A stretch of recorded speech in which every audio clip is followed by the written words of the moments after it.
Okay, a while back I was doing Jason Statham reviews, and I mentioned Dungeon Siege in the Name of the King, or in the Name of the King, a Dungeon Siege Tale.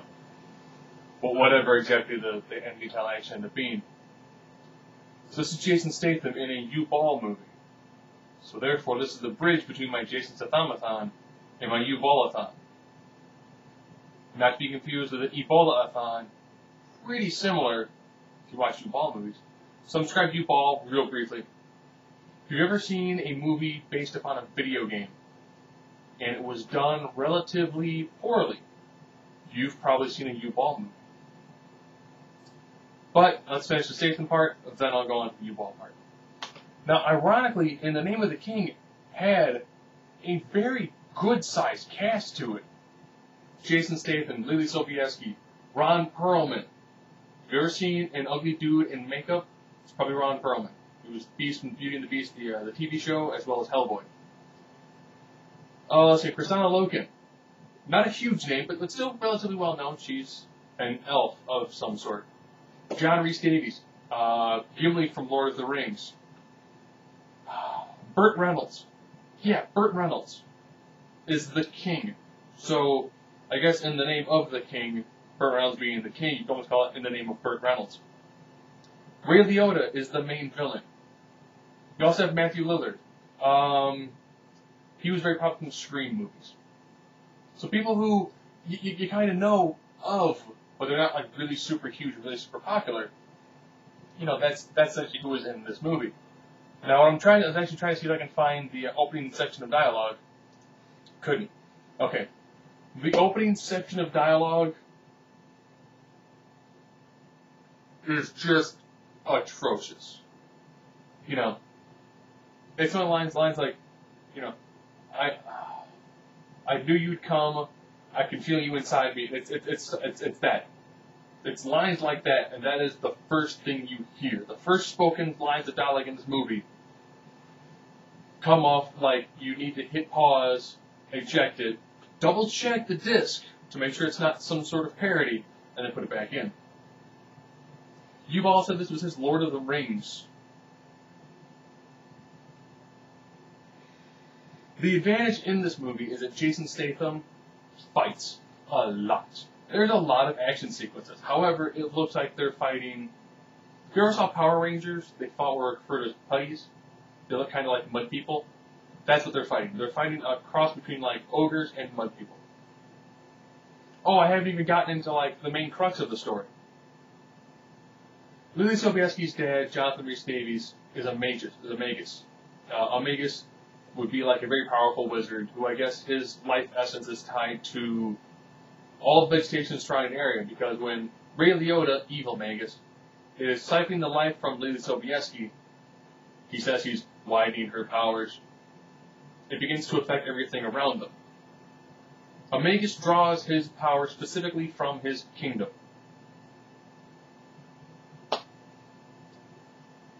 So that's the crux of it, you know, with the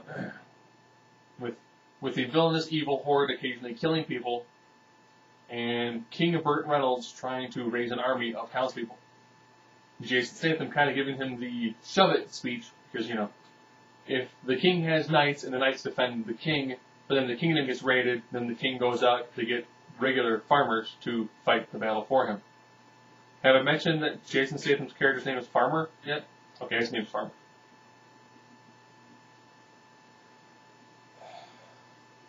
The Duke, that's Matthew Lillard, tries to kill the king so he can usurp authority. Here comes your first major plot twist. Burt Reynolds had a son who everyone thought died. All together now. Who do you think his son is? Jason Statham's his son. Therefore, Jason Statham becomes the king after Burt Reynolds dies.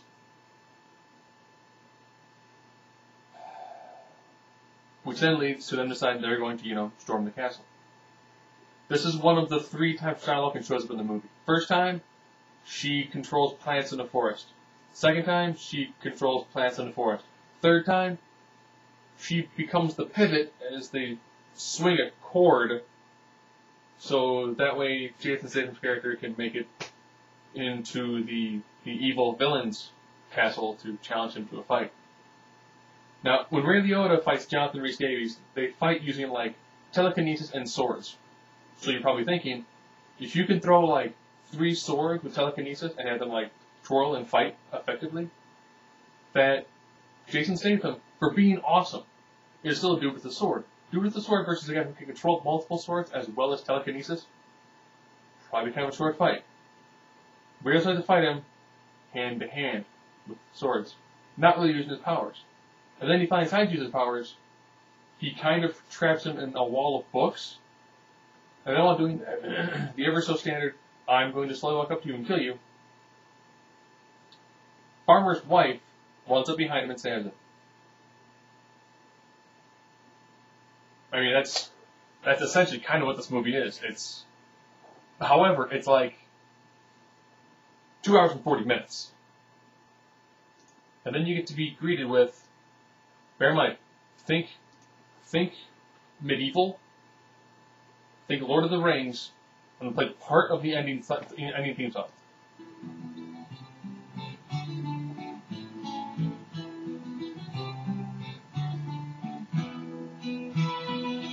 Yeah, that's not bad. That actually kind of works for something kind of medieval-ish.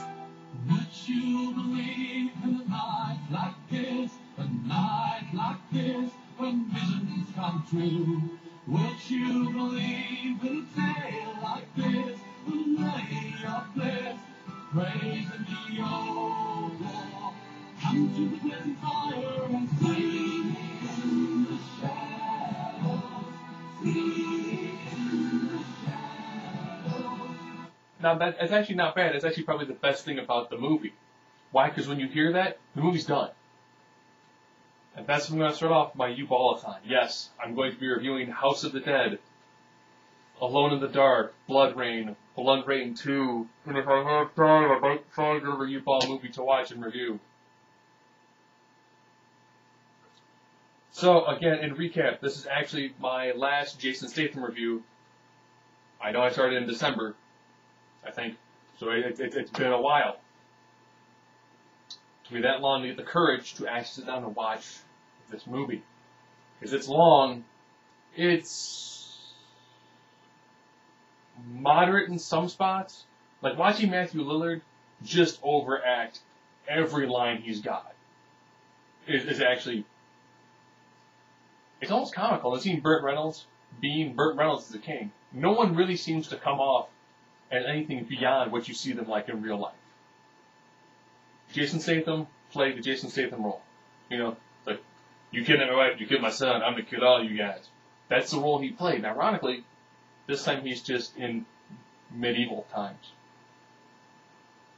So you have a chance to see it, and you've got like 3 hours to just absolutely brutalize of your life. You can watch this. Don't expect anything epic. Just expect to sit there and go, wow.